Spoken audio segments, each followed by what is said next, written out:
ఎన్డీఏకే స్వల్ప మొగ్గుందట. సీఎంగా తేజస్వికి అత్యధిక మద్దతు వస్తాడ. దేశ రాజకీయాల్లో ఆసక్తి రేపుతున్న బీహార్ ఎలక్షన్స్. రెండు కూటముల మధ్య నెక్ టు నెక్ ఫైట్ ఉందట.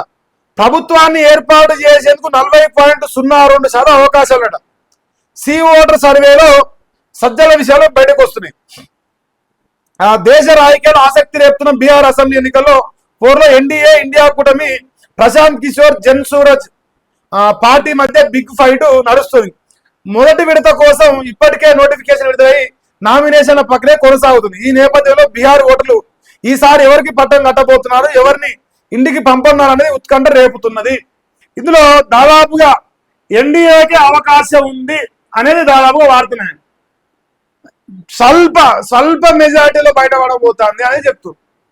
ఎందుకంటే రేవంత్ అన్న రుణమాఫీ చేసి ఢిల్లీకి పోయి ఆడ బీహార్లో చెప్తాడు. బీహార్ పోతాడు, తెలంగాణలో ఆ కులగణ చేసిన బీసీ రిజర్వేషన్ ఇచ్చిన ఆడ చెప్తాడు.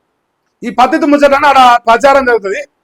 సో ఏది ఏమైనా అది ఒక ఓటైనా 2 ఓట్లైనా 1 సీట్ అయినా 2 సీట్ అయినా ఫైనల్ గా ఎన్డీఏ అయినా అక్కడ గవర్నమెంట్ ఏర్పాటు చేస్తుందట. సర్వేలు చెప్తున్నాయట. నాకేం తెలియదు, నాకేం సంబంధం లేదు, నన్ను ఏం అడుగుతుంది మీరు. నేను చెప్తాను, వాళ్ళు రాష్ట్రం చదువుతున్నాక అంతే.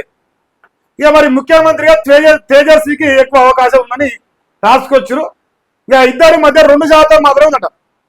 కాంగ్రెస్ కు అదే రకంగా బీజేపీ కూటములకు 2% మాత్రమే తేడా ఉంది. మరి ఆ 2% ఎన్నికలు పడతాయి కానీ కింది మీదకి అవుతుందా, ఏమైనా కాంగ్రెస్ ఏమైనా అధికారంలోకి వస్తుందా, అదైతే ప్రశ్నార్థకమే, క్వశ్చన్ మార్క్. చెప్పలేము, ఏదైనా జరగవచ్చు రాజకీయాల్లో. దాదాపు అయితే అవకాశం లేదట మా రేవంత్ అన్న ప్రభుత్వానికి, పార్టీకి. మరి రేవంత్ అన్న పాపం ఏడుస్తాడు, ఇంకా ఏడ్చి అయ్యో నా వల్ల ఇంత బాగా అయిపోయింది అని చెప్తాడు.